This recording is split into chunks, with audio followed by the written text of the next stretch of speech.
China has long been criticized for its human rights abuses against ethnic and religious minorities. And the Winter Olympics is underway right now in Beijing and has sparked a widespread outcry. When did this abuse actually begin? Well, here's a quick history lesson.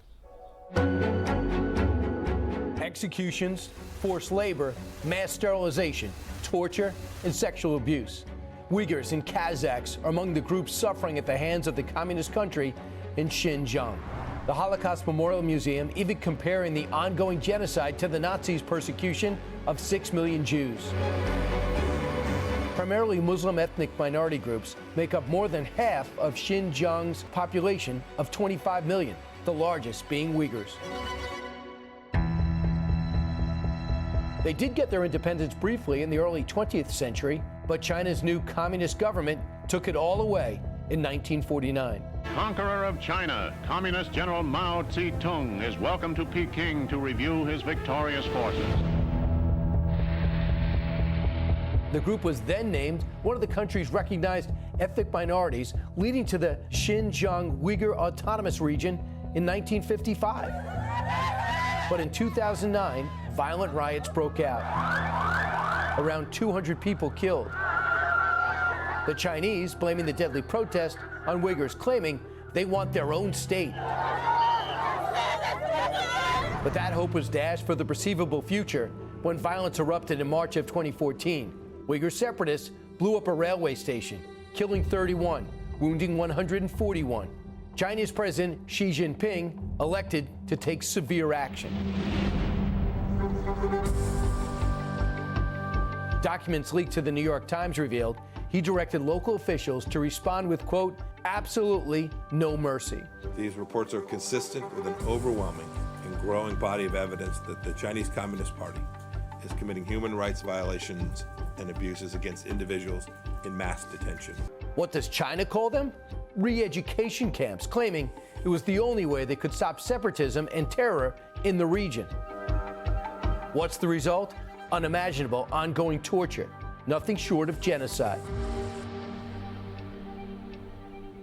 China still operates an estimated 1,200 of those concentration camps in Xinjiang province. These prisoners are raped, they're beaten, they're tortured. My next guest survived one of those so-called re-education camps.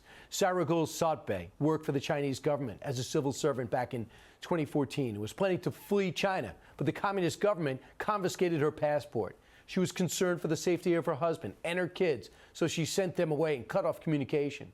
The government then kidnapped her and forced her to work in a prison re-education camp, working with inmates about the Chinese language, about the Chinese culture, and Chinese politics. She was released in 2018 and then reunited with her family. Joining us right now for an exclusive interview through her interpreter in Sweden is the doctor and educator who survived that re-education camp we've been telling you about. Sayragul Sauytbay, thanks so much for joining me. What should America know about what is going on in Xinjiang province? This genocide still is going on, so I keep in touch with people in Kazakhstan who has a relative in China. So they confirmed that about the genocide in China. It's happening. Witnesses have said it's happening. China denies it's happening. But in terms of details of the horror, I know it's traumatic. But what you talk about is 20 prisoners living in one room. They're handcuffed, their head shaved. Every move is monitored by cameras. A bucket is their toilet. Their daily routine, they learn Chinese, memorize propaganda, and confess to invented sins. They range in age from teenagers to the elderly.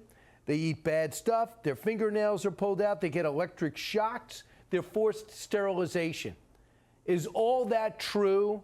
There's still people in the concentration camp, and I do confirm that it's still happening and that there is a still problem over all Muslims in the Chinese Communist Party. So here's what the Chinese embassy said in response to your claims. They say you're lying. Of course, they will deny this genocide. I have to speak publicly. They will keep telling that this genocide is over the Muslim. It's not happening there because of the politics of the re-education school as an institute. But this is not re-education school or institute as they said. This is a genocide over the all people.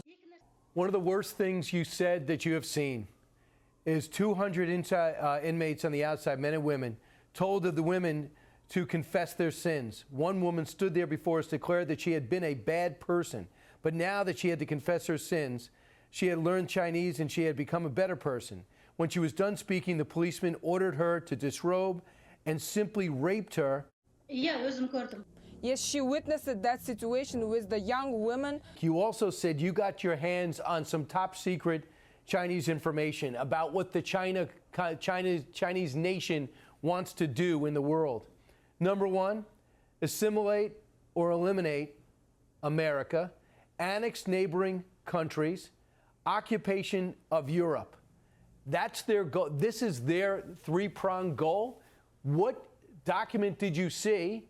How authentic do you think it is? I saw this document and I witnessed that this document is real. Do you believe that other nations should be attending the Beijing Olympics? Are you shocked that everybody is attending these Olympics? I do not agree with this Olympic Games. Dictatorship is still going on, so there is no reason to go to the Olympics Games. They're hiding the genocide. How did you get out of the camp? How did you get out of the country? They sent me back to the home as a mini vacation. I was a witness of the death, so if I realized if they will get me back to the camp, I will die. So I decided to run away, and I ran away from the Chinese government country, and then I will decided to speak publicly. So why is it that the Muslim world, the Islamic world, has not risen up to support you and express their outrage about these camps? Why are they so silent? The reason of why the all Muslim other countries is silent is because of there is many loans and debts was taken from the Chinas. Thanks so much for telling your story. Hopefully the world is taking notice. Stay safe in Sweden. Thank you. For more of Sayragul's story, I want you to check out her book. It's called Chief Witness. It's available right now. Hi, everyone. I'm Brian Kilmeade. I want you to do me a favor. I want you to click to subscribe to the Fox News YouTube page. This is the only way that I know for sure that you're not going to miss any great commentary, any great news bites, any great interviews coming your way on Fox. You can get it all here on YouTube. So subscribe right now.